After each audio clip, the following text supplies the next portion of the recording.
ಮರದ ತುಂಡುಗಳು ದಾಸ್ತಾನು ಮಾಡುತ್ತಿದ್ದ 4 ಕಳ್ಳರನ್ನು ಬಂಧಿಸಿದ ಅರಣ್ಯಾಧಿಕಾರಿಗಳು.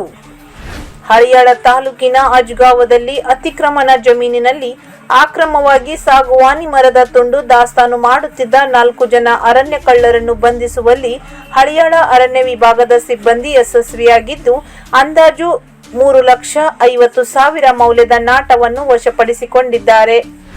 ಬೆಲೆ ಬಾಳುವ ಮರಗಳನ್ನು ಕಡಿದು ಅಜ್ಗಾವ್ ಗ್ರಾಮದಲ್ಲಿ ದಾಸ್ತಾನು ಮಾಡಿ ಸಾಗಾಟ ಮಾಡಲಾಗುತ್ತಿದೆ ಎಂಬ ಖಚಿತ ಮಾಹಿತಿ ಆಧರಿಸಿ ಅರಣ್ಯ ಅಧಿಕಾರಿಗಳು ದಾಳಿ ನಡೆಸಿದ ಅರಣ್ಯ ಅಧಿಕಾರಿಗಳು ಹಳಿಯಾಳ ವಲಯ ವ್ಯಾಪ್ತಿಯ ಅಜ್ಗಾವ್ ಗ್ರಾಮದ ಗೆದಿಗಪ್ಪ ಕಾಗಿ, ಮೌಲಾನಾ ಮುಜಾವರ್, ಗುರುರಾಜ್ ಕಾಗಿ ಹಾಗೂ ಕೇಸರೊಳ್ಳಿಯ ಸಲೀಂ ಸನದಿ ಎನ್ನುವಾತನನ್ನು ಬಂಧಿಸುವಲ್ಲಿ ಯಶಸ್ವಿಯಾಗಿದ್ದಾರೆ.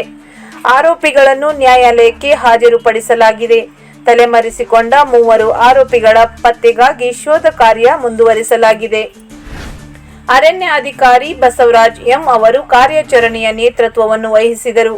ಖಚಿತ ಮಾಹಿತಿ ಮೇರೆಗೆ ಹಳಿಯಾಳ ಡಿಸಿಎಫ್ ಪ್ರಶಾಂತ್ ಕೆಸಿ ಮಾರ್ಗದರ್ಶನದಲ್ಲಿ ಉಪ ವಲಯ ಅರಣ್ಯಾಧಿಕಾರಿಗಳಾದ ಗಣೇಶ್ ಮಾಸ್ಟಿ, ಗಸ್ತು ಅರಣ್ಯ ಪಾಲಕರಾದ ಮಹೇಶ್ ಕಲಿಕಟ್ಟಿ, ಶಂಕರಾನಂದ ಜಿಡ್ಡಿಮನಿ, ಸಿದ್ದಪ್ಪ ಮಳಕನ್ನವರ್, ಹಳಿಯಾಳ್ ವಲಯದ ಅಧಿಕಾರಿಗಳು ಹಾಗೂ ಸಿಬ್ಬಂದಿಗಳು, ವಾಹನ ಚಾಲಕರು ಕಾರ್ಯಾಚರಣೆಯಲ್ಲಿದ್ದರು.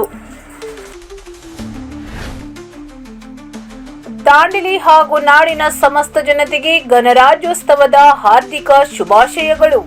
ಶುಭ ಕೋರುವವರು ನಗರದ ವೆಸ್ಟ್ ಕೋಸ್ಟ್ ಪೇಪರ್ ಮಿಲ್ಲಿನ ಕಾರ್ಯನಿರ್ವಾಹಕ ಅಧಿಕಾರಿ ಶ್ರೀ ರಾಜೇಂದ್ರ ಜೈನ್.